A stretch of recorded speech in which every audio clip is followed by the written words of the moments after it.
Bien, alors, chers amis et camarades, merci de nous accueillir ici dans cette belle salle que nous connaissons déjà de longues années.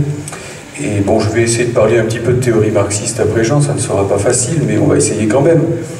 Et je vais surtout tenter effectivement d'en parler d'un point de vue stratégique, parce que je crois que la question que nous nous posons tous n'est pas simplement, même si c'est important, qu'est-ce qui ne va pas au Parti communiste, à la CGT, ainsi de suite, mais qu'est-ce qu'il faut faire? C'est la question que faire. Aujourd'hui, nous sommes en plein mouvement social, et il s'agit effectivement de savoir un petit peu comment dresser, comment brosser des pistes pour ne pas être à nouveau écrasé comme en 2003, comme en 2007, comme en 2010, et ainsi de suite, avec le grave risque qu'à force de défaite, eh bien, il n'y ait plus dans le paysage que le Front National. Donc, je voudrais commencer tout simplement ici, en tant que marxiste et même, allons-y, léniniste, si vous voulez, par tout simplement ce qui est quand même le fondamental des communistes, le principe majeur, c'est-à-dire quand même l'ancrage dans la classe ouvrière. Et je salue donc les camarades de Bosch. C'est très intéressant que ce matin nous ayons commencé par ça. C'est quand même le b.a.-ba de la théorie marxiste qui n'est pas en elle-même, mais qui est dans le prolétariat.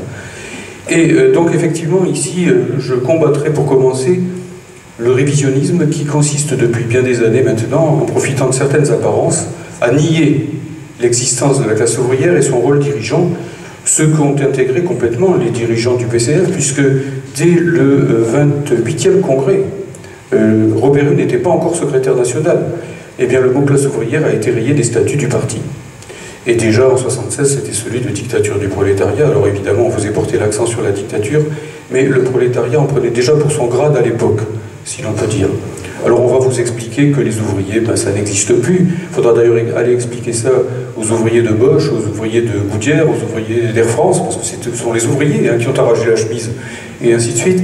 Et bon, donc ils n'existent pas, mais bon, ils ont peut-être la faiblesse de dire, comme le premier Descartes venu, je pense, donc je suis, ou je lutte, donc je suis, et de se prouver à eux-mêmes qu'ils existent. Et puis, même tout simplement, si vous voulez, il faut ici regarder les choses un petit peu de plus près. D'abord, à l'échelle mondiale, la classe ouvrière, même la classe ouvrière au sens le plus réduit du mot, ne cesse d'augmenter. Et si les délocalisations ont lieu ici, c'est parce que les relocalisations ont lieu ailleurs. Que ce soit la Chine, l'Asie du Sud-Est, l'Amérique latine, et ainsi de suite. Donc il faut que nous, marxistes, nous pensions aussi à l'échelle mondiale. Et le prolétariat ne diminue pas à l'échelle mondiale, et la classe ouvrière non plus. Quant à la France, eh bien, le prolétariat ou la classe ouvrière, bon, je ne vais pas ici, étant donné le temps qui m'est imparti, faire de grandes distinctions philosophiques entre les deux, mais ce prolétariat, il existe d'abord, y compris dans les secteurs qui ont été les plus durement frappés, parce que les ouvriers mis au chômage, ils existent toujours, les ouvriers retraités, ils existent toujours, les jeunes en LEP ou ceux dans les quartiers qui sont fils d'ouvriers et d'ouvrières, ils existent toujours, et ainsi de suite, et c'est une insulte quotidienne pour eux que d'entendre que la classe ouvrière n'existe pas. Donc je crois quand même que c'est la première des choses, ici en tant que militant communiste, que d'affirmer l'existence de cette classe, et que d'affirmer aussi que, bien sûr, en même temps, elle prend des formes différentes. Au début du siècle, si vous voulez, je ferai une comparaison avec la physique, mais ne vous effrayez pas, elle ne sera pas très difficile.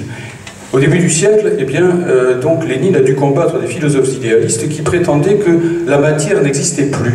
Parce qu'effectivement, la matière, telle qu'on la connaissait au XIXe siècle, c'était pour l'essentiel la masse.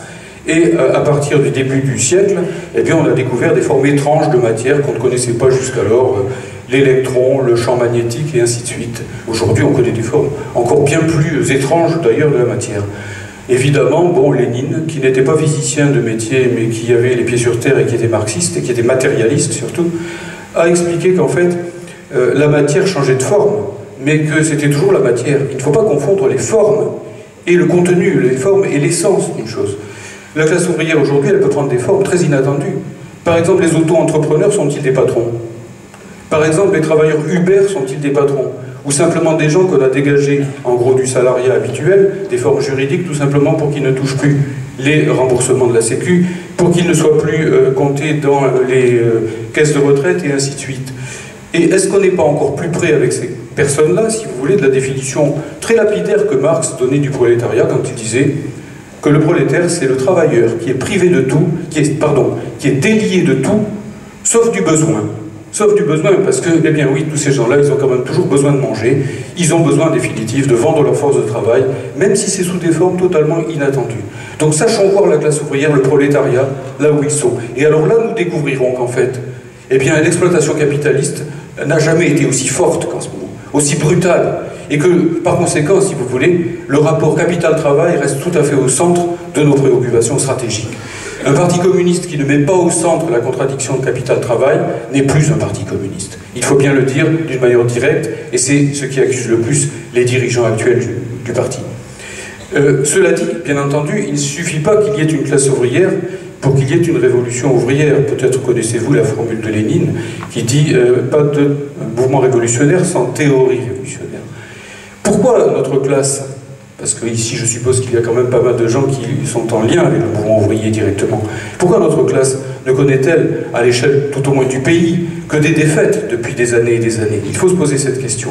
Est-ce que c'est parce qu'elle a perdu ses capacités objectives de faire la révolution? Alors, pour une part, elle a subi des coupes très sombres, effectivement, les mines, la sidérurgie, et ainsi de suite. Il ne faut pas nier tout ça. Il y a une stratégie de la part de la bourgeoisie française, depuis mai 68 surtout, depuis cette immense grève, de détruire effectivement le prolétariat en détruisant le produire en France, comme on a détruit les petits paysans aussi, d'une façon très large. Ça existe. Mais surtout, ce qui a été perdu, c'est ce qu'on appelait auparavant, excusez si ça vous paraît vraiment, si vous voulez, archaïque, dinosaure et ainsi de suite, tous ces adjectifs dont on nous afflume généralement, c'est parce qu'on n'a plus de parti d'avant-garde. La classe ouvrière, elle ne peut pas jouer son rôle toute seule. Pour qu'elle joue son rôle, il lui faut effectivement son parti. Et quand je dis ça, je ne suis même pas dans les traces de Lénine. C'est simplement le manifeste du Parti communiste en 1848. Il faut que la classe ouvrière ait un parti à elle, un syndicat de classe et de masse à elle, indépendant non seulement de la bourgeoisie et du patronat, mais de la petite bourgeoisie, des bobos, si vous voulez, et de tous ces gens-là, dont d'ailleurs Jean a croqué le portrait tout à l'heure en montrant qu'en fait, ils étaient les maîtres, place du colonel Fabien, en réalité. Comment voulez-vous qu'une classe puisse mener son rôle dirigeant, puisse jouer son rôle dirigeant quand elle n'a pas d'état-major? Quand finalement elle se bat dans le désordre, quand les luttes se succèdent les unes aux autres et que pour finir, eh bien, elles sont les unes après les autres envoyées dans le décor. Voilà donc une réalité sur laquelle il faut qu'on réfléchisse. Et par conséquent, si on veut vraiment travailler la question stratégiquement, comment reconstruire ce véritable outil qui nous fait défaut aujourd'hui? Et quand je dis cela, il y a ici, alors c'est un débat entre nous bien entendu, hein, il y a des camarades et je les respecte totalement, moi j'ai milité pendant 31 ans au PCF, donc je respecte tout à fait ce choix, qui pensent que c'est encore dans le parti que ça se passe, d'autres qui pensent que le parti, et c'est mon cas, est irréversiblement muté, mais en même temps je ne pense pas que cette question-là soit décisive, parce que c'est l'expérience qui tranchera. Ce n'est pas la théorie de l'un ou de l'autre qui tranchera. Il y a des camarades communistes dans le PCF, il y en a à l'extérieur du PCF. La vraie question, c'est comment peuvent-ils, par la lutte, par l'action commune, agir ensemble de telle façon qu'ils puissent dégager des perspectives. Agir ensemble sur le terrain, disons, des luttes sociales, sur le terrain des luttes idéologiques, par exemple, comme l'a dit Jean à l'instant, sur le terrain de la bataille contre la criminalisation du communisme. Parce que si, comme la direction du parti, on laisse dire tous les matins que l'Union soviétique n'a été qu'un vaste bagne, qu'un vaste goulag, et que par conséquent le communisme, historiquement parlant, n'a été qu'une entreprise criminelle, je vois mal comment on pourrait convaincre la jeunesse en particulier de nous suivre. Donc il y a une bataille idéologique ici, tout à fait centrale à mener, et déjà en solidarité avec les communistes ukrainiens dont on a interdit le parti, avec les communistes polonais qui sont en ce moment condamnés à des peines de travaux forcés pas très loin de Varsovie, et ainsi de suite. Toutes ces questions-là sont quand même extrêmement prégnantes par rapport à nous, et il faut que nous les traitions fondamentalement. Et puis surtout, c'est dans les luttes qu'on nous attend. C'est avec une perspective. Il ne faut pas attendre que la place du colonel Fabien telle qu'elle est actuellement, j'hésite à chaque fois en citant le colonel Fabien qui ne mérite pas ça, hein, en tant que tel. Mais enfin bon, il ne faut pas attendre que ces gens-là, ça s'agisse, qu'ils redeviennent révolutionnaires. Ils sont trop dépendants du PS, ils sont trop dépendants du Parti de la gauche européenne, ils ont trop de fil à la patte, en un mot. Et il faut que nous soyons dedans ou dehors, nous portions une perspective. Et quelle est cette perspective? Contrairement à ce que disent effectivement les dirigeants de la place du colonel Fabien, où vous remarquerez que l'abandon du marxisme, du léninisme, de la classe ouvrière est allé de pair avec un ralliement successif à l'Europe, eurocommunisme déjà dans les années 70-80, et puis ensuite effectivement ralliement à l'Union, à la construction européenne, à la fantaisie, au fantasme de l'Europe sociale, au fantasme de la réorientation progressiste de l'euro, et des choses de ce genre qui désarment, qui paralysent notre classe. Il faut que nous, au contraire, nous ayons sous les yeux une perspective de rupture. Et cette perspective de rupture, elle se joue aussi à ce niveau-là, en liant les aspects, comment dirais-je, sociaux, et je le dirais, parce que bon, c'est un mot qui ne devrait pas être tabou entre communistes, les aspects patriotiques au vrai sens du terme. On ne peut pas laisser détruire notre pays comme ils le détruisent en ce moment. Que ce soit au niveau, effectivement, des usines, que ce soit au niveau des services publics, que ce soit au niveau de l'éducation nationale, que ce soit au niveau de l'EDF, que ce soit au niveau de la SNCF en ce moment. Mais qu'est-ce qu'on détruit si on ajoute tout ça bout à bout, sinon la France que nous avons construite, et la France que chante Jean Ferrat dans la belle chanson que vous connaissez. Et donc, rappelons-nous ici cette perspective historique. Quand le PCF était le PCF, quand, en particulier avec Jacques Duclos en 1935 au meeting du Front Populaire, il a lié le drapeau rouge et le drapeau tricolore, la Marseillaise et l'Internationale. C'est là qu'il y a eu ce grand élan. C'est là qu'il y a eu effectivement la possibilité pour la classe ouvrière de porter non seulement effectivement le social, mais de porter la nation, de porter la République et de les porter contre ceux qui les détruisaient et qui étaient précisément les fascistes, les alliés d'Hitler. Aujourd'hui, ce ne sont pas les fascistes, ce ne sont pas les alliés d'Hitler, tout au moins pas sous les mêmes formes qu'avant. Il faut toujours distinguer ici les formes et le contenu, mais c'est tout de même finalement cette construction euro-atlantique dont chaque pas en avant est une destruction à la fois de la classe ouvrière, de la paysannerie, du travail productif d'une façon générale, et de la nation républicaine en tant que telle, et même de la langue. Tout à l'heure, Jean évoquait l'anglais qui est devenu la langue mondiale. Bon, effectivement, qu'on puisse se servir de l'anglais pour discuter quand on est à l'étranger, etc. Mais en tout cas, vous voyez, regardez autour de vous, ici c'est méthodique, c'est systématique, c'est la volonté délibérée de détruire ici ce qui est tout de même l'ADN d'un pays, à savoir la langue qu'il parle. D'une manière ou d'une autre, en fait, nous sommes devant une entreprise de casse générale qui est à la fois une entreprise de casse des classes populaires et une entreprise, effectivement, de destruction de la nation. Et c'est pour cela qu'en fait, je crois qu'ici nous devons être léninistes. Le léninisme, pour moi, c'est pas simplement l'accrochage à une tradition, à la Révolution d'Octobre, à l'Union soviétique, et ainsi de suite, même si pour moi c'est très important.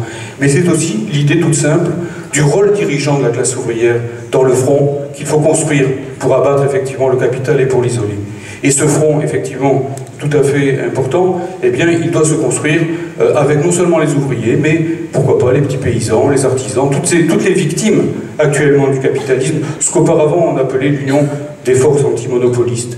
Le but de tout cela, ça reste bel et bien, d'une part, de sortir de cette Union européenne qui est un carcan, mais pas pour en sortir simplement, avec un programme.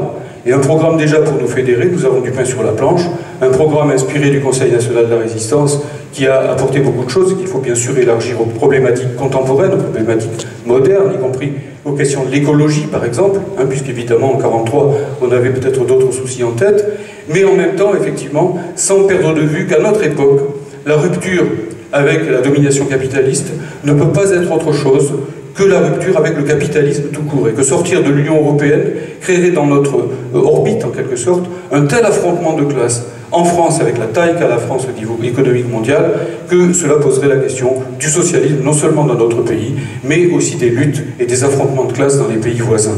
Donc les deux choses, pour moi en tout cas, je ne les sépare pas.